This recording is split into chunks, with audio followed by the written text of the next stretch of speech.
regarding the ICC, in my humble opinion, I think malaking importansya yung ginagawang briefer ng Department of Justice ngayon. It is only then na makita natin yung merits kung makakapag-desisyon yung Pangulo kung dapat tayong bumalik sa ICC. But like I said before, paulit-ulit kong sinasabi sa iba-ibang interviews, there's no reason to be afraid of ICC. Bakit ba lagi na lang na, huwag tayo sa ICC, huwag na lang ganyan. If there is nothing to hide, why be afraid of ICC?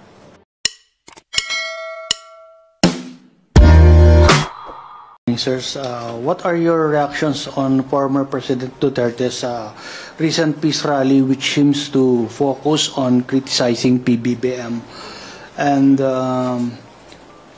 his administration with consistent expressions of hatred po? Ako po on my part, no, ako bilang isang member ng gobyerno or isang public servant, nakakalungkot po na may ganito pong mga pangyayari or ganitong mga tinatawag na peace rally, pero alam naman po natin na puro paninira lamang mula sa mga dating appointed officials, mula sa mga former officials na hindi naman, so the fact that they're calling it a peace rally is a bit ironic po, no? Kasi nga hindi naman po, it's not all about peace, puro paninira ang nangyayari, puro pambabastos pa, puro paninira sa ating current administration. But they're not even offering any other solutions to what they're saying are the problems. So, ako po nakapagtaka na patuloy po itong nangyayari. And at this time now, na we are trying to get support from the international community, we're opening our country up.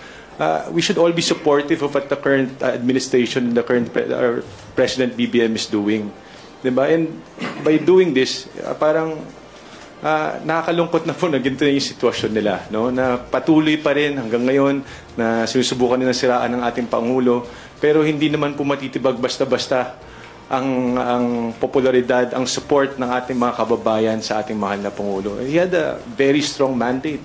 About 31 million supporters who voted him into the presidency. But yes, we continue to still see this kind of opposition. So nakakalungkot po para sa akin, no? Marahil no, hindi ho accurate siguro ang tawagin na peace rally yung mga ginagawa ho ng grupong iyon po, kasi kung pakikinggan po natin yung mga sinasabi, ang mga salitang binibitawan po sa entablado doon, ang layo po sa kagustuhan nilang magkaroon ng peace. Siguro ko ang maganda lang ho, ang mas magandang gawin mas tuunan na lang po natin ng pansin yung mga gawain na mas magbibigay linaw at magbibigay solusyon sa mga problemang kinakaharap ng ating bansa. At nakikita naman natin ng ating Pangulo ay patuloy na nagtatrabaho, patuloy na nagsusumikap, at andun din yung suporta ng majority ng Congress, ng majority ng ating, o hindi naman lahat ng ating mga local government units. It's simply out of place in a country that's trying to build its confidence, trying to win the confidence of the international community, and hopefully karapatan naman hunda talaga ng mga tao na ipalabas yung kanilang mga hinaing at kanilang mga opinion sa mga pangyayari. Pero para isa sa isang dating opisyal, sana po'y mangibabaw ang tungkulin na isulong ang mas nakakabuting interest ng ating bansa at ng nakakarami. I echo the sentiments of my colleagues. Pero ano nga po ba yung katanungan? Peace o prayer rally? Peace rally. Peace rally. Opo. Hindi, kasi pag peace, kapayapaan. Opo. Ito dapat pagsuporta natin dun sa nakaupong may mandatong Pangulo. Alam ninyo, kung ako naman, kung tatanungin lang ninyo, peace, prayer rally, I would be in support. Siguro dapat ang mas gawin ng mga ibang opisyal o ng mga ibang kababayan natin na imbis na pag-criticize, I think we should pray for the President. Because pagdasal natin na magtagumpay yung Pangulo natin. Because remember, if the President succeeds, the country will succeed. At tayong lahat bilang mga Pilipino ay magtatagumpay. So, dapat talaga suportahan natin at ipagdasal yung Pangulo. That is the true essence of a peace and prayer rally, in my humble opinion. Follow-up lang question lang po, sir. Do you believe there's a change in the policy under PBBM administration following DOJ's announcement about preparing a briefing for President Marcos regarding potential scenarios involving ICC? Well, ako po, gaya nung napabalita na ang Department of Justice is preparing isang pag-aaral para mabasa ng ating Pangulo, nothing is impossible, in my humble opinion. It's basic logic na kung may makita nga valid reason na para magkaroon ng pagbabago, sa pananaw ko pwede siyang mangyari. But as of now, na wala pa naman, I think the President will be stern with this previous statement na ganun pa rin ang pananaw niya sa ICC. Sumasangayon din po ako sa sinabi po ni Kong Ernix na siguro pong ating mahal na Presidente, kailangan niya pong malaman talaga anong sitwasyon, anong lahat ng impormasyon na ibibigay din po sa kanya ng Department of Justice, sa kanila pong briefer. And then the President can decide on what to do with this piece of information. One thing is for certain, our President naman po decides on, ganyan po siya, very meticulous siya, magde-decide po siya kung nandyan po sa lahat, sa harap niya ang impormasyon at mga options po niya. With regards to, also in addition to that, our former President has unilaterally withdrawn from the 2019 Roman Statute. No? So, if that's also a possibility, if we can unilaterally enter into that same statute, if we were unilaterally withdraw from it before. So definitely nothing is impossible. So it's up for our President BBM to decide on how to proceed once he has all the information. Well, it's good to know, if I may add, it's good to know that the President, that the brief is being prepared. And somehow it indicates that the President has not closed his mind to whatever possibility. And you can sense that everyone is proceeding with caution. We acknowledge that there is the diversity of opinion, magkakaiba yung mga pananaw tungkol sa participation natin sa ICC, yung pag-ratify natin, pagsama natin sa Rome Statute, pero sana ho ay mas magandang pag-aralan natin ng mas mabuti kasi mas maraming interest din ng katulad nung yung mga magkakaiba at magkasulungat na pananaw, at nakakatuwa na ang Presidente, ang Malacanang ay hindi sarado ang isipan at nakikinig at inaaral kung anong mas makakabuti para sa lahat. One last question na lang po on my end. Kong Jude, comment lang ito kasi last week kasi sinabi niyo po yung tungkol doon kay Morales, and na sinabi niyo po last week na this is a part of a destabilization against the President.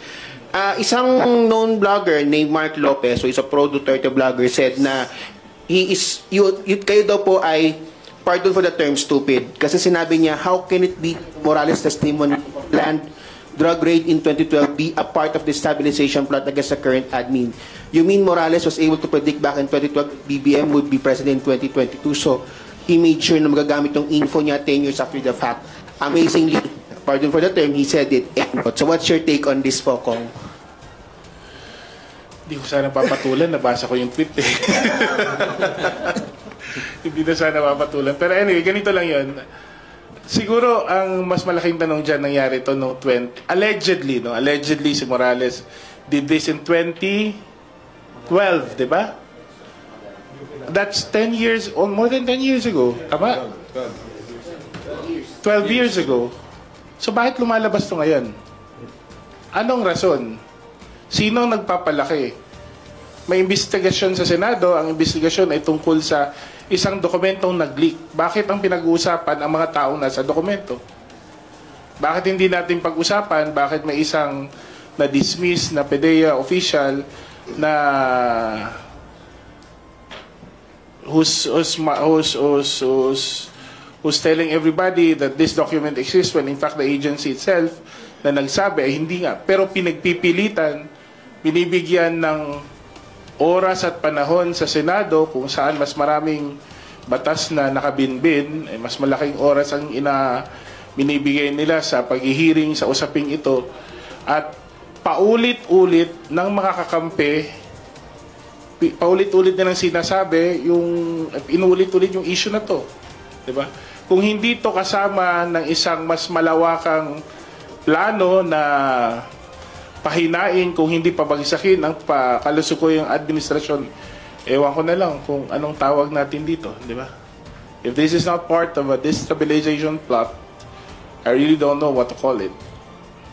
12 years ago it happened, it's only coming out now. And clearly the ones who are pushing for it are the ones who are calling for the president to resign or the president to be removed from office. So, kayo na mag-connect the dots. Thank you. Thank you, Red. Kat Porbes from Radio Pilipinas.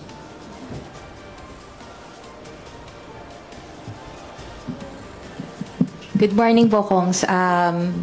Going back po dun sa PDEA leaks po. Apparently po, kahit po marami ng kritisismo at kung may question dito sa investigasyon po na ginagawa ng Senado, may third hearing pa po sila.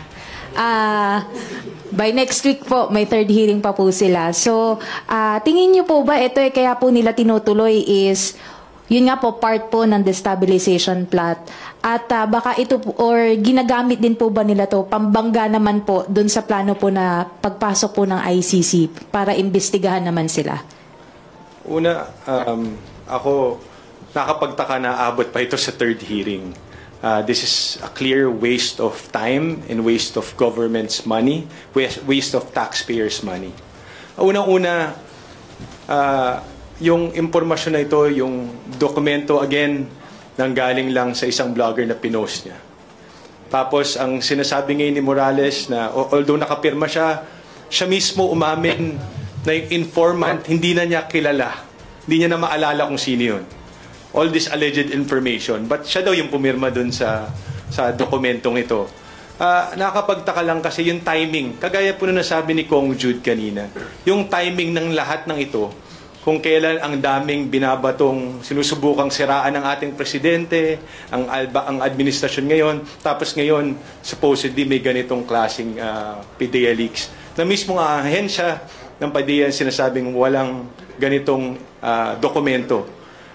Tapos ang pinanghahawakan lang po ngayon ng Senado, dahil sinasabi na authentic daw ito dahil nga yung pag-xerox daw mukhang authentic dahil may punch hole, saka yung mga sasakyan na nandun ay talagang sasakyan ng PDEA. Pero ang napakadaling a piece of, for example, if you have that similar kind of paper, yung isang palitan lang yun, yung personalities involved, napakadaling i-edit po yun ngayon. Napakaraming magaling na mga experts na kayang mag-edit ng mga papeles ngayon. Nakakatakot nga po yung ganyang bagay. Pero papaniwalaan natin isang Xerox dahil lang may mga punch hole na mukhang totoo. So, for me, this is a dead end. Wala na ho itong patutungan, pero pagpipilit natin ang bagay na ito, may motibo. Diba? There's clearly a motivation why someone will keep pushing, or Senate will keep pushing for this, to really malign someone, malign our president, malign the actress that was also involved, Maricel Soriano. Sabi nga niya dun sa hearing, hindi niya daw alam bakit siya naimbitahan. Diba? Kawawa naman yung tao. No, na idadamay siya sa mga ganitong klaseng pandinig sa Senado. Pero tama nga si Kong Jude, yung personalities na involved, yung mga tinututukan nila, nahaharas tuloy yung mga tao. Pero dapat, kung talagang the point of the inquiry in aid of legislation is to prevent leaks of confidential information, dapat dun po tayo sa institution ang tinututukan natin. Hindi po yung mga personalidad na involved. At saka, kung talagang nangyari po ito noong 2012, dapat pinursu na ito ng PDEA. Diba? So, bakit walang naging pag-pursue nung kaso na ito or nung operation na ito? Wala nga may alam na nito eh. So, talagang nakakapagtaka kung bakit sabi niyo magkakaroon pa ng third hearing ito. Ako, hindi ko alam kung bakit magkakaroon pa ng third hearing. Nakakapagtaka talaga ito.